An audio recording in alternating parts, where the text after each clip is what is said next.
یارمان امان امان داد ای داد امان امان امان امان گر خدا را دوست داره گر خدا را دوست داره یک شب تنها بیا یک شب تنها بیای و داد وای لب لب دریا بیا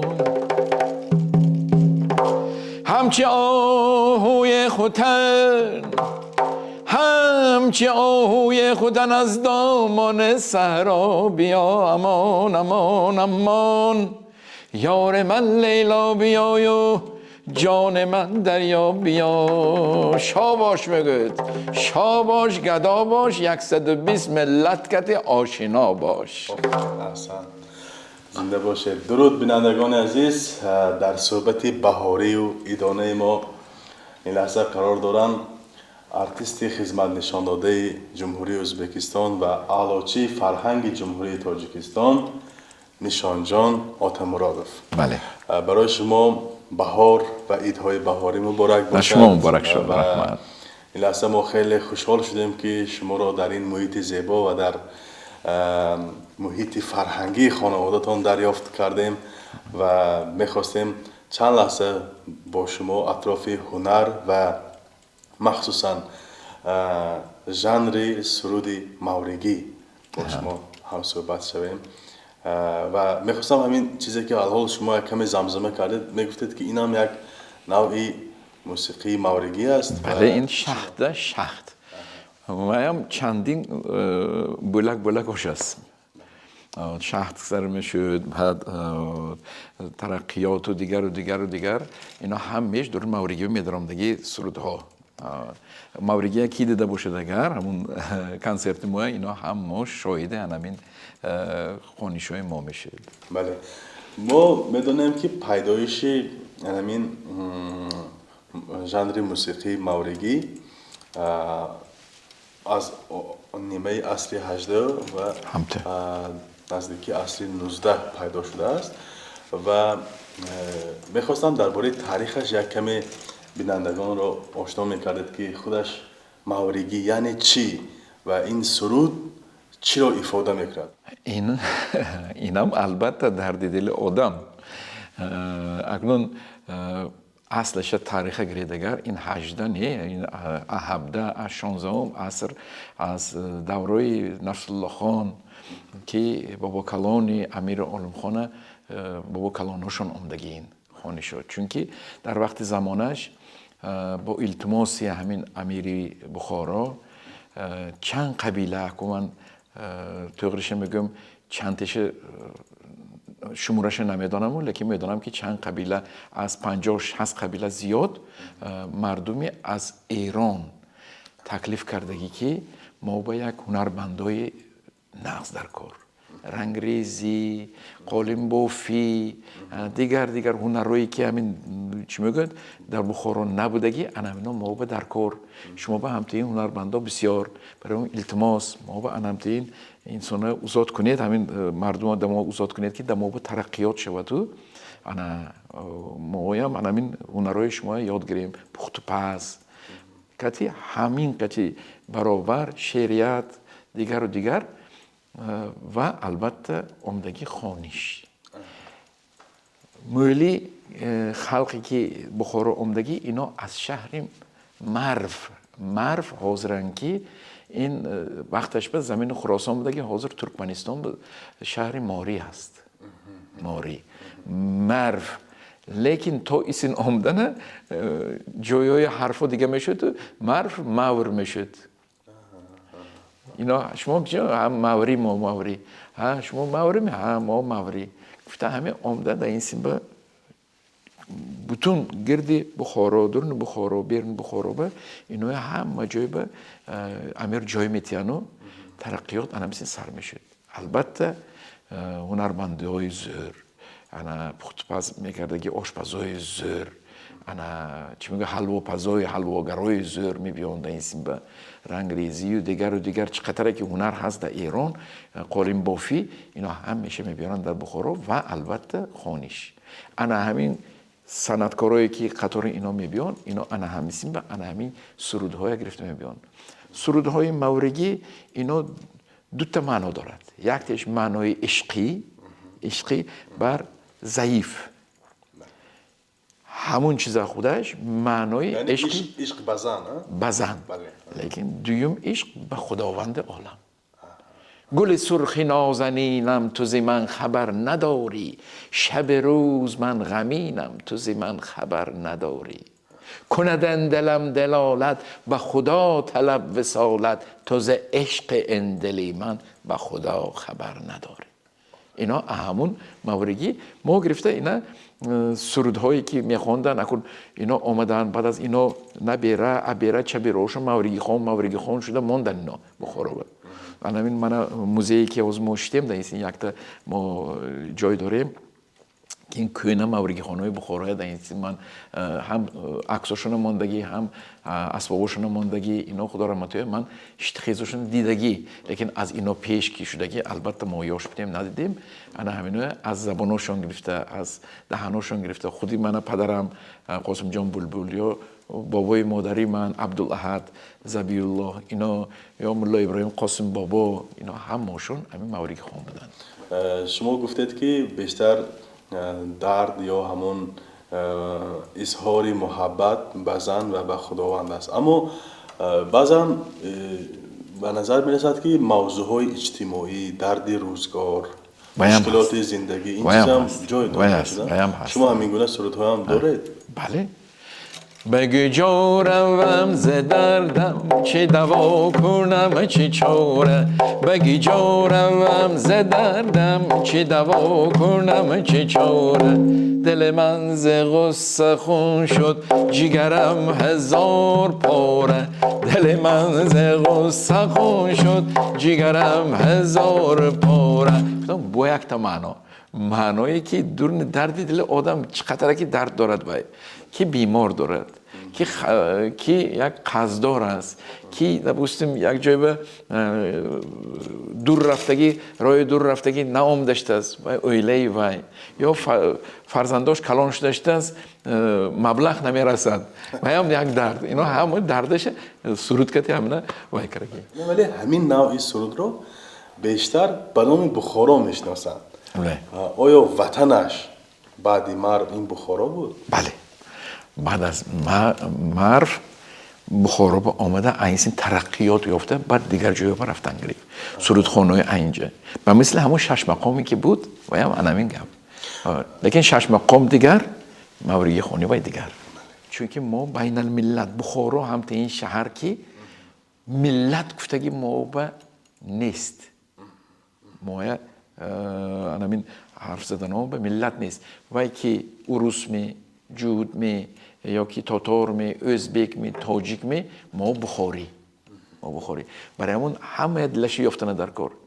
انامین ترتیب انامین تربیه گرفته من هر خیل زبان میخونم هم زبان روسی میخونم هم زبان ارمنی میخونم هم زبان تاتاری میخونم هم زبان البته خودم تاجیکی میخونم وقتش به خدا رحمتشون کند همین شاعرای می نویستگی دو زبان می نویستگی برای همون زبان مورگی هم یک تا درجهش بلندش همین که این شیری شکر گفتگی چیزش هم هست شیری شکر نبوسیم یک کلمهش زبان تاجیکی زبان ازبکی یک کلمهش یک مصرع حدا کنه یک مصرع نبوسیم تو ویش اینطوره آخ یلا یلا یلا یلا samandara جور جان دردیندن بلدم قلندرا بیارم به هر دو عالم یالغ سن سیور من یارب به هر دو عالم یالغ سن سیور من گر من تو را نبینم ای من از غمت ölر من گر من تو را نبینم ای من از غمت ölر من این تو شیری شکر بودگی چیز بخارا و یش بودگی همین که همه مردم فهمم معنای غزل چی گفتم و انا هم تو شیری شکر کرده خوندگی اینه. این سرود رو اساسا مثلا اگر در شهر بخارا، در شهرهای تاریخی بخارا، باستانی بخارا و سمرقند و عموما در تمام ازبکستان سرایند و دانند و دوست دارند، ولی من همچون یک شهروند تاجیکستان میگم که این سرود در تاجیکستان هم حالا خیلی بسیار گوش میکنن و فکر میکنم یگان هنرمند نیست که در داخل سرودهایش اصلا یک سرودی مورگی نباشد. مثلا در تاجیکستان شما هم خوب میدونید که نگین امانقولova، مرحوم دمیربек اولیموف و طالبجان اسماعیلوف، جمشید اسماعیلوف این سرودها را خیلی فراوان سرودند. یک تا نه یک چند سرودها سراییدند. در این مورد من اندیشه شما را فهمیدن میخوام. شاید شما همون سرودها را گوش کردگی هستید، آن سرودها نو هستند یا همون سرودها هم برگرفته از متنها یا از سرودهای هنرمندان بخارا است. این سرودهای مورگی اینا از خلق آمدگی در خلق رفتنش در کار، لیکن اینا انمون تکستشه متنشه خوشروی گفتم برای حرفوش گفتم برای یک تک موهوب اینو موقعی یک گفتگوزار کنن اگر نظم شد اجازت نه، اجازت کی نیست و چینکی وای خلقی چیز از خلق اومدگی، لیکن مصلحت انا این سرود من خونم اگر چطور میشد منم یک سرودی سیب سمرقنه رخصتی از استاد مهدی جان ایبادوف گرم گفته 10 روز از پشت اون کس از قفای اون کس رفتگی. بعد از 10 روز این کس من گفتن که من تو به رخصت میتونم خون دعای همون کس گرفته و سرود خونده و چقدر آبروی عزت آورد. برای همون یک همین چی میگه همین استاد کلانه، من خودم استاد کلان گفته نمیگم، از ما استاد کلانترا هستن گرفته انا رخصت گرفته خوشی کرده گجا در کار من تکستاشو تحقیق داده یا دیگر استاد تکستاشو خوشی کرده داده که وای در خلق میرسد و چلکش کرده خوندن در کار نیه. همین خوشی چخیل که هست چون که هم شاعر که گذشته رفتگی شاعر هم همون موسیقیش نویسندگی کمپوزیتور وقتش به گذشته رفتگی و ارواحش شاد میشد. منم در پی این گفته‌های شما چند سال پیش خوانده بودم که شما یک شکوه هم، یک شکایت، یک اظهار ناراضگی هم کردید به همین سرودهایی که گویا سرودهای شما رو نگین امانقولova و همراه دمیربek اولیموف سراییدند و شما پیشنهاد کردید که اجازت شما رو گیرم. بعد همین گفتگوزار شما چی شد؟ همین صحبت‌ها رو من در کدام روزنامه خوانده بودم اون وقت. توغری یک روزنامه گفته بودم که من خفایم نشدیم، چیزام نشدیم. این چون که این صنعت، لیکن هر یک تا چیزا با اجازت، با دعای خیر. اگر هم یا شگران اگر اونه بسیار و یاشون در درون صنعت به عمرشان دراز میشد. دعای پیروکتی گشتیم، دعای استازکتی ما تا حالی گشتیم. برای همون به پیر نرو که در امانی هرچند اسکندر زمانی گفته بیجیز نگفته است. توجه پیش از برنامه با شما صحبت کردیم از اولین برآمدهای شما هنوز سالهای 90 در تلویزیون‌های تاجیکستان و هم در صحنه‌های تاجیک شروع شده است. و پس از آن شما چند سال تاجیکستان نبودید یا در تاجیکستان هنرنمایی نکردید و کدام وقت شما علاچی فرهنگی تاجیکستان گرفتید؟ اکنون این باقیایی که گذشته رفت الهیم اینا دشمنش نبیند. تاجیکستان هم این جایی که و یک جنت مکان تاجیکستان. تاج دولت گفته بیودگیش من نگفتگی وقتش به همین پاچو اسماعیل سامانی دورشون که ما تا 1992 ساله رفت آمد بسیار نغز بود. بعد این جنگ جدلا سر شد و دیگر کارا سر شد تا 2004 ساله رفت آمد نبود. خیشتبارا دوست یار آقایان بسیار در اونجا هستند. از 2004 سال بعد اساسته یک تک رفت آمد سر شد، لیکن 2009 سال ما رفتیم انسامبل ماوریگی کتی کلان گسترول کردیم 10 تا همین ولایت‌های تاجیکستان با کنسرت دادیم شهر نویابه همه شهر نویابه همه جای به مویه هم تیم پیشواز کردن که نمیگفتگی کنسرت کلان شد بر کاخی جامی انا همون جبه موبه انا همین چی میگوید علوچی فرهنگ گفته من خودم انتظار نبوده من نمیدونستم برای من از چشمم آب برام درفت که من هم تو حرمتم کلام بود است که علوچی فرهنگ گفته یه چیز دماغو بکردن شما گفتید که مثلا انا بار آخر سال 2009 در تاجیکستان در یک چند شهرهای تاجیکستان هنرنمایی کردید ولی در 14 سال گذشت بله شاید چون در پیش گفتید بعضی بین دو دولت مناسبت ها شاید موافق نبود که شما اونجا رفته هنرنمایی کنید ولی میدونیم که 5-6 سال آخر خیلی مناسبت بین دو کشور خوب شده است ولی چرا در این 5-6 سال شما باز برنامه نگذاشتید؟ من برنامه رفته نتونستگیم سببش که این کسلیو شد کوویدو پوویدو اوای گروه شمس کتی ما گفتیم که بتون دیامو اون کس کبوتر گفتگی سرودشون ای که کبوتر من گفتم که اینه من گفتم که بید که ما شما که اکن کبوتره چی میگیم سینتز میکنیم بعد یک تیپ مخمس برای میکنیم ما ماوریگی باز کبوتر بودم و پرواز کردم همون لحظه به دل نرسیدم ایسی شما خود میشید یکی کبوتر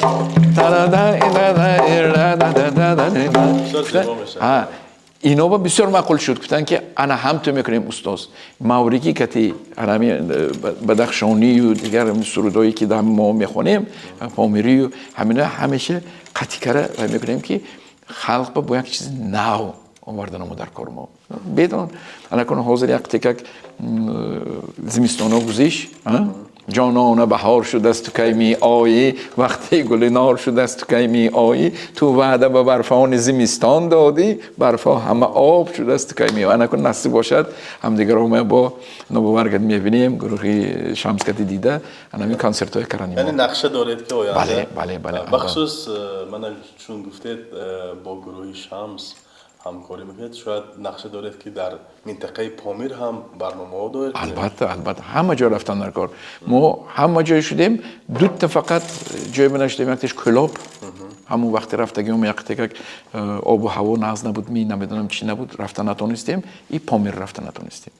من لیکن من همین نیتم رفته همین یک هوای پامیر و هوای کلاب خورده بیامو چون که مردم اصلا بسیار یک مردم زیبا است صنعتکاران بسیار دوستایم در اونجا بسیار است اینا که من بسیار رفته آمده کنده باشدم انا کنم با اینا جایش موندنمو در کار شما توجه من میدونم بیشتر از 40 سال باز هنرمند هستید آوازخوان هستید و در صحنه برآمد میکنید گفته میتونید که مثلا تا این دم بخصوص چند سرودی ماوریگی ایجاد کردگی هستید که مؤلفش خودتون هستید اکنون من نمیگم که من سرودای شاعرش من گفته شاعرای دیگر لیکن 25 تا سرودی خدا رحمت کند استاد ما مولا ابراهیم قاسم بابا من این تکستای این سرودای این شعرهای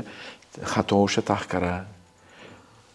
چیزاش تحقیره ما خودشون سرودشون خودشون شعرشون دادگی اینا من سرود کردگی 25 تا به غیر از وای سرودهایی که من از کودکی از دهان پدرم قاسم جان بلبل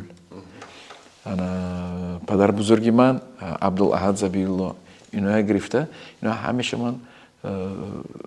سرودهای با نوت انداخته نزدیکی به کتاب برآمد نام کتاب زهرای هراتی انا همین سرودهای ما نوت با انداخته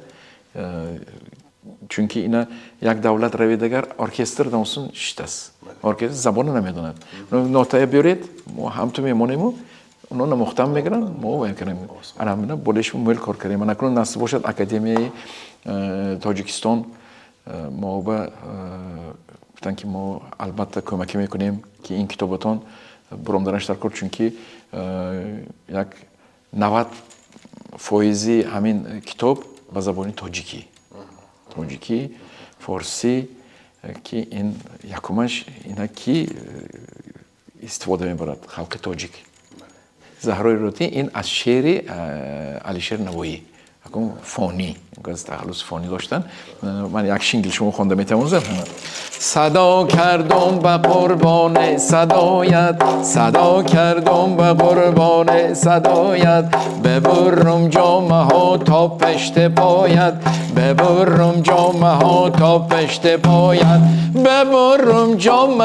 از پرده دل ببرم جامه ها از پرده دل کی نامحرم نبیند ساق پایت کی نامحرم نبیند ساق پایت آی زهرای هراتی لبش خنده نباتی وای زهرای هراتی لبش خنده نباتی خودش خنده نباتی جانم خنده نباتی دلم خنده نباتی آی گلم خنده نباتی این رفتم میگه دوستنش مثل یک اثر است اثر کلانه تشکر زیاد برای شما برای یک صحبت عالی. بینندگان عزیز در صحبت ما قرار داشتن در آثارخانه شخصیشان که در شهر بخارا قرار دارد. ارتیستی خدمت نشان داده جمهوری ازبکستان و علاجی فرهنگی جمهوری تاجیکستان رهبری انسامبلی گیاه که اساساً صدهای خلقی و مردمی موریکی میخوانند استاد نشان جان آتامرادوف بودند و تشکر میگویم برای یک صحبت جالب. امیدوار هستیم که باز چنین صحبت ها را در تاجیکستان و شهرهای تاجیکستان با هم دایر خواهیم.